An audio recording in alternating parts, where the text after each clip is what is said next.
So ಒಳ್ಳೆ deals. IPad 11th ಜನರೇಷನಲ್ಲಿ A16 ಚಿಪ್ಸೆಟ್ಟು ಅದ್ರಲ್ಲಿ ಬಂದಿರೋದು. ಆಲ್ಮೋಸ್ಟ್ ಪ್ರೈಸ್ ಲಾಂಚ್ ಆಗಿದ್ದು ಬಂದು ನಿಮಗೆ ಫಸ್ಟ್ ಇದು 35,000 ರೂಪಾಯಿ ಲಾಂಚ್ ಆಗಿತ್ತು. ಆಪಲ್ ಅವರು ಐಪ್ಯಾಡ್ ಪ್ರೈಸು ಮತ್ತು ಮ್ಯಾಕ್ಬುಕ್ ಪ್ರೈಸ್ನೆಲ್ಲ ಪ್ರೈಸ್ ಹೈಕ್ ಮಾಡಿದಾಗ ಇದು ಬೆಲೆ 50,000 ರೂಪಾಯಿ ಆಯಿತು. ಬಟ್ ನಮ್ಮ ಹತ್ರ ಇರೋದು Indian variant, full new device with apple care service ಜೊತೆ ಇದೆ. ಸೊ ಎಷ್ಟು 4 ಡಿವೈಸು. ಸೊ ಈ ಆಫರಲ್ಲಿ ಸಿಗ್ತಾ ಇರೋದು. ಸೊ ಇನ್ನು ಮಿಕ್ಕಿದ್ದು ನಮ್ಮ ಹತ್ರ ಅವೈಲಬಿಲಿಟಿ ಇರುತ್ತೆ 42,000 ರೂಪಾಯಿಗೆ ನಾರ್ಮಲ್ ಸಿಗುತ್ತೆ.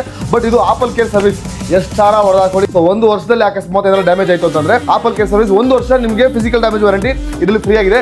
ಜಸ್ಟ್ ಪ್ರೈಸ್ ನಮ್ದು ಸೆಲ್ಲಿಂಗ್ ಪ್ರೈಸ್ ಇರೋದು 45,000 ರೂಪಾಯಿಗೆ. ಐಪ್ಯಾಡ್ ಮಿನಿ ಆಲ್ಮೋಸ್ಟ್ ನಿಮಗೆ 75,000 ಇದೆ. 17 Pro ಚಿಪ್ಸೆಟ್ಟು. ಸೊ ಬಟ್ ನಮ್ಮ ಹತ್ರ ಓನ್ಲಿ ಡಿವೈಸ್ ಇದೆ, ಫ್ರೀ ಓಂಡಲ್ ಸಿಗ್ತಾ ಇರೋದು ಅದರಲ್ಲೂ ಕೂಡ. ಸೊ ಸೆಲ್ಲಿಂಗ್ ಪ್ರೈಸ್ ಬಂದು ಜಸ್ಟ್ ನಿಮಗೆ 45,000 ರೂಪಾಯಿ ಇದೆ. 45,000. ಮ್ಯಾಕ್ಬುಕ್ ನಿಯೋ ಇದೆ 512GB, ಇದು ಬಂದು ಆಲ್ಮೋಸ್ಟ್ 90,000 ರೂಪಾಯಿ ಇದೆ ಹೊಸದು. ಸೊ ನಮ್ಮ ಹತ್ರ ಸೆಲ್ಲಿಂಗ್ ಪ್ರೈಸ್ ಇರೋದು ಜಸ್ಟ್ ನಿಮಗೆ 65,000 ರೂಪಾಯಿಗೆ.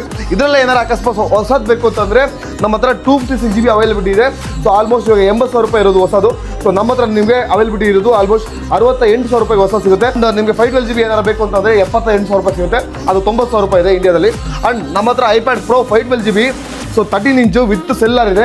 ಆಲ್ಮೋಸ್ಟ್ ನಿಮ್ಗೆ ಇವಾಗ ತಗೋಬೇಕು ಅಂದರೆ 2,10,000 ರೂಪಾಯಿ ಆಗುತ್ತೆ with 1 year complete warranty. Global variant ನಮ್ಮ ಹತ್ರ ಸೆಲ್ಲಿಂಗ್ ಪ್ರೈಸ್ ಬಂದು 1,73,000 ರೂಪಾಯಿ, 1,73,000ಗೆ. ಸೊ ಜಸ್ಟ್ ಸೀಲ್ ಕಟ್ ಆಗಿರೋ item. So 1 year complete warranty ಬರುತ್ತೆ. IPad air 5th ಜನರೇಷನು.